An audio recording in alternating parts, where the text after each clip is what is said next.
दोस्तों, मैं आचार्य रविंद्र अध्यात्म अवेयरनेस पर आपका स्वागत करता हूं। दोस्तों, आज शिवरात्रि में किए जाने वाले वो महा उपाय जो आपके जीवन को बदल सकता है, विश्वास के साथ, आस्था के साथ अगर आप करते हैं तो यह शिवरात्रि साल में एक बार महाशिवरात्रि आती है। और इस महाशिवरात्रि में कई ऐसे जो साधना के स्वरूप हैं उसको करके हम अपने जीवन में सफलता प्राप्त कर सकते हैं। सबसे पहली बात है कि शिवरात्रि ही क्यों इनके लिए उपयुक्त है।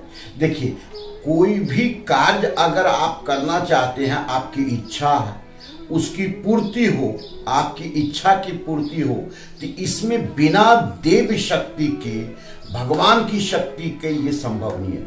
क्योंकि सारा ब्रह्मांड परमात्मा के उस आदेश पर चलता है जिसके द्वारा सभी चीज परिवर्तित होते हैं। तो ये चीज कि परमात्मा हमारी बात सुने और हमारी वो सारी इच्छाओं की पूर्ति हो, इसके लिए है कि ईश्वर की साधना करना, आराधना करना, उनको प्रसन्न करना।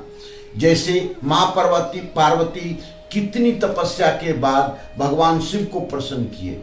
एक देव जो ऐसे देव हैं, महादेव हैं, जिसमें सभी चीज प्रदान करने की शक्ति है। तो ऐसी स्थिति में हम देखते हैं कि उनको हम प्रसन्न कैसे करें। प्रसन्न करने की तरीका और प्रसन्न करने के लिए उचित दिन जो है वो महाशिवरात्रि है।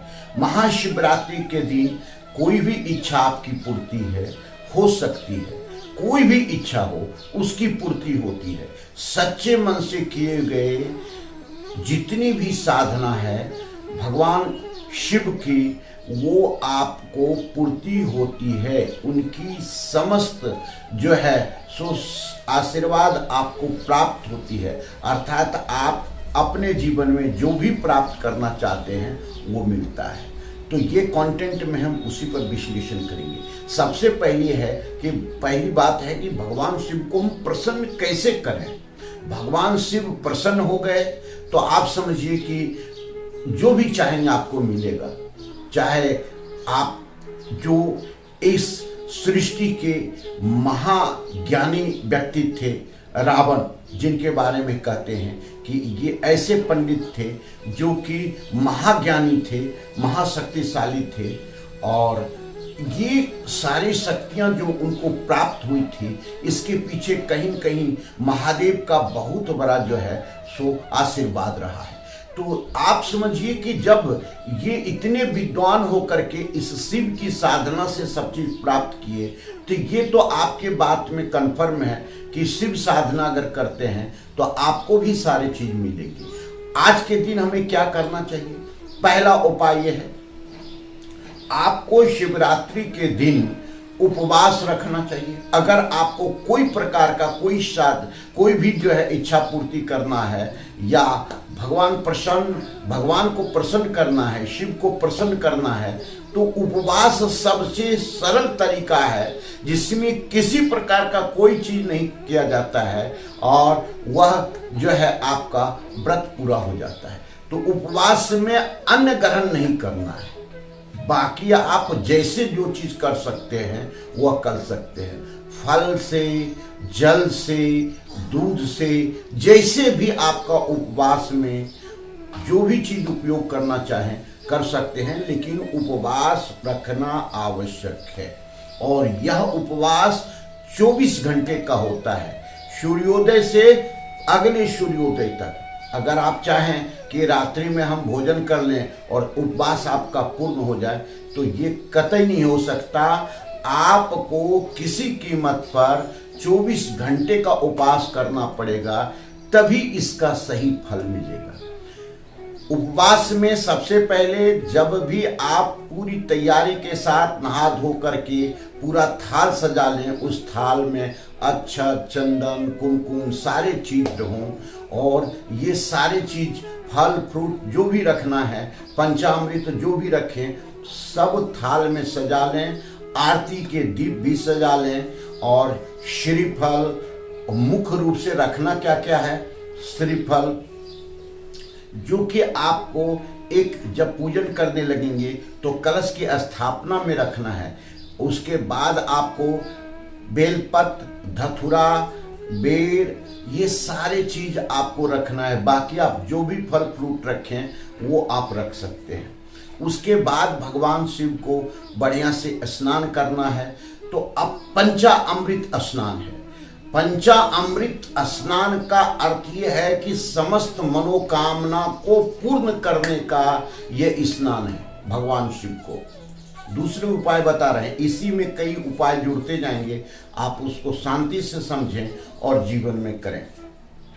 जो पंचामृत स्नान जो भी इच्छा है उसकी पूर्ति करने के लिए सबसे ये सरल और आसान और कारगर उपाय है।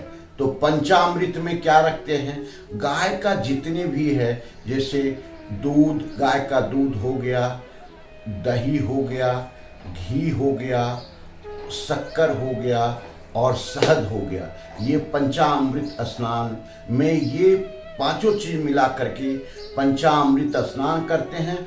फिर शुद्ध जल से स्नान करवाते हैं और फिर बेलपत्र इत्यादि चढ़ा करके भगवान को प्रसन्न करेंगे तो भगवान आपकी सारी मनोकामना पूर्ण करेंगे। दूसरा महा उपाय भी बताएंगे, जो कि वीडियो के लास्ट में बताएंगे कि कैसे आपकी सब इच्छा पूर्ति हो सकती है। दूसरी बात है, अगर आप केवल मधु से स्नान करवाते हैं तो आप समझिए कि जो भी आपकी जिसके प्रति चाहत हो, जिसको आप चाहते हो, वो पूर्ण रूप से मिल सकता है। तीसरी बात है कि अगर दही स्नान करवाते हैं तो आप ये समझिए कि जीवन में आपको सारे बिजनेस में लाभ मिल सकता है। घी का स्नान करवाते हैं तो जो भी लंबे समय से रोग इत्यादि बाधाएं चल रही है वह दूर हो सकता है। तो प्रत्येक चीज का स्नान है और इस स्नान को आपको करवाना है, जिससे सारे मनोकामनाएं पूर्ण होती है। अब देखिए कि कोई व्यक्ति बीमार चल रहा है, जैसे एक गठिया रोग है और वह ठीक नहीं हो रहा है, तो भगवान को रात्रि 12 बजे के बाद उस 7 जो है बेर चढ़ाना है। ये 7 बेर को चढ़ा करके और आप फिर उसको प्रसाद स्वरूप लेकर के प्रत्येक दिन ये खाते हैं तो ये गठिया रोग इत्यादि भी हो सकता है। अगर रात्रि के 12:10 में आप भगवान को गुड़ और सिंदूर चढ़ाते हैं तो आप निश्चित रूप से आप समझिए कि जो भी मनोकामना है वो पूर्ण हो सकता है। तो इस तरह से जो भी चीज आप करें साधना के, रात्रि भर आपको साधना करना है, इनकी तपस्या करना है, इन आशीर्वाद लेना है, इनको प्रसन्न करना है। तो ये सारे चीज अगर शिवरात्रि के दिन में करते हैं उपवास रह करके तो काफी लाभ मिल सकता है। अगर और साधना करना चाहते हैं तो रुद्रा अभिषेक आपको करना आवश्यक है। शिवरात्रि के दिन अभिषेक किसी ब्राह्मण को रख करके आप करें, रुद्राभिषेक कहते हैं, तो आपको जीवन में काफी लाभ मिलेगा, समस्त सुख की प्राप्ति होगी, धन्य धान दौलत सब चीज मिलेगा।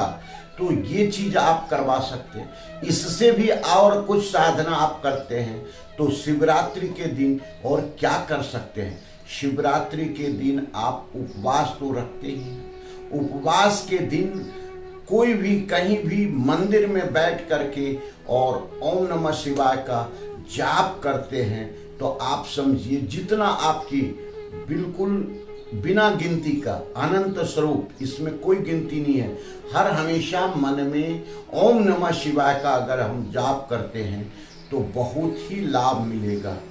आप चाहते हैं कि हमको बिजनेस इत्यादि में लाभ मिले तो शिवरात्रि के दिन एक पोटली बनाएं, उस पोटली में एक जो है सो आप सिक्का रखें, एक आप जो है सो सुपारी रखें, एक उसमें जो है भगवान शिव को चढ़ाए हुए 5 मुख का अगर बेलपत्र मिलता है, खोजने से मिल जाता है, वो चढ़ा करके रखें और यह पोटली बना करके आप उनसे चढ़ाया हुआ एक चीज ध्यान रखना कि उनके जो जल चढ़ाते हैं, जल का 2 बूंद भी उसमें रख करके और वह किसी भी लाल कपड़े, पीले कपड़े में रख लेते हैं, पोटली बनाते हैं, तो यह समस्त मनोकामना पूर्ण का पोटली है और पूजन स्थल में रखें। अगले शिवरात्रि तक आपकी जो इच्छा होगी वो पूर्ण होगी। शिवरात्रि के दिन अगर आप रुद्राक्ष की माला धारण करते हैं तो यह साल भर धारण किए रहते हैं और आप साधना जो भी शौच इत्यादि में जाते हैं उस माले को उतार करके रख करके और फिर धारण कर लेते हैं, तो सब जगह आपकी विजय होगी और समस्त जगह आपको इसका लाभ मिलेगा। यह सारे आजमाए हुए हैं, लेकिन ये निर्भर आप पर करता है। आप कितनी आस्था से कर रहे हैं, कितनी विश्वास के साथ कर रहे हैं, कितनी श्रद्धा से कर रहे हैं। कहा जाता था कि रावण अपना सिर ही सो भगवान को चढ़ा देते थे। देखिए, कोई भी आप शास्त्र में ये बताया गया है कि कोई भी बड़ा से बड़ा कार्य आप करने जाते हैं और भगवान की साधना करके जाते हैं, शिवरात्रि के दिन या अन्य दिन भी भगवान का पूजन पाठ करके जाते हैं तो आपको सफलता मिलती है। जैसे हम रामायण में एक उदाहरण बताएं कि भगवान रामचंद्र जी स्वयं सो ईश्वर थे, लेकिन फिर भी भगवान शिव को प्रसन्न करके रामेश्वर में उनकी स्थापना करके और पूजन करके लंका विजय के लिए गए थे और उनको विजय की प्राप्ति हुई। तो एक नहीं, अनंत शिव पुराण में है, गरुड़ पुराण में है, पार्वती पुराण में है, सभी पुराणों में ये डिटेल बताया गया है, वर्णन किया गया है। एक से एक उपाय, महा उपाय, जो कि अगर जितने व्यक्ति श्रद्धा से करता है तो उसका लाभ मिलता है। तो आज शिवरात्रि के दिन 18 फरवरी को 2023 को किए जाने वाला यह उपाय बहुत ही कारगर है। जो भी मूल रूप से हम समझाने की कोशिश किए, श्रद्धा के साथ करेंगे तो अवश्य आपको सफलता मिलेगी। धन्यवाद।